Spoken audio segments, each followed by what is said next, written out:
কিছুদিন আগে দক্ষিণী সিনেমার জনপ্রিয় অভিনেত্রী সামান্থা রুথ প্রভু নির্মাতা রাজনিধি বড়ুর সঙ্গে বিবাহ বন্ধনে আবদ্ধ হয়েছেন। এর আগে তিনি তেলেগু তারকা নাগা চৈতন্যকে বিয়ে করেছিলেন। তবে মাত্র ৩ বছরের মধ্যে তাদের বিচ্ছেদের ঘোষণা আসে। টলিউডে পারফেক্ট কাপল হিসেবে পরিচিত সামান্থা নাগার এই বিচ্ছেদ বহু ভক্তকে অবাক করেছিল। একটি সূত্র জানায়, এই সম্পর্কের অবসানের পেছনে মূল কারণ ছিল সামান্থার পেশাগত সিদ্ধান্ত।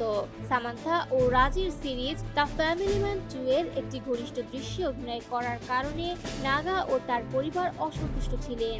যদিও সামান্থা অন্য একটি অন্তরঙ্গ দৃশ্যের শুটিং করেছেন, যা পরবর্তীতে সম্পাদনায় বাদ পড়ে, কিন্তু যে দৃশ্যটি শেষ পর্যন্ত প্রচারিত হয় তা নিয়েও আপত্তি ছিল। নাগা ছাড়াও তার বাবা নাগার্জুনারও এই দৃশ্য নিয়ে আপত্তি ছিল। সামান্থা, যিনি পিতৃতান্ত্রিক মানসিকতার সঙ্গে আপোষ করতে নারাজ, সেই কারণে এই পরিস্থিতি তাদের বিচ্ছেদের এক গুরুত্বপূর্ণ কারণ হিসেবে ধরা হয়। তবে সামান্থার পেশাগত ক্যারিয়ারও সমানভাবে আলোচিত। পুষ্পা ছবিতে তার আইটেম গান তুমুল প্রশংসিত হয়। যদিও গানটির আগে অনুরোধ করা হয়েছিল তিনি নাচবেন না, সামান্থা তাতে রাজি হননি। তার ভাষ্য, আমি কিছু ভুল করিনি, বিচ্ছেদ হয়েছে কিন্তু নিজের প্রতি দোষারোপ করব না।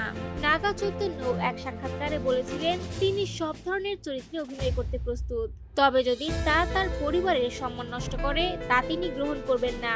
বিচ্ছেদের পর সামান্থা জীবনের কঠিন সময় পার করেন। সেই সময় রাজনীতি গুরু তার জীবনে আসে, প্রথমে পেশাদার সম্পর্ক হিসেবে, পরে ভালোবাসায় পরিণত হয়। সামান্থা দ্য ফ্যামিলি ম্যান ও সিজারেল হানিবানিতে গুরুত্বপূর্ণ ভূমিকা পালন করেছেন। ১ ডিসেম্বর সামান্থা ও রাজ বিবাহিত হন।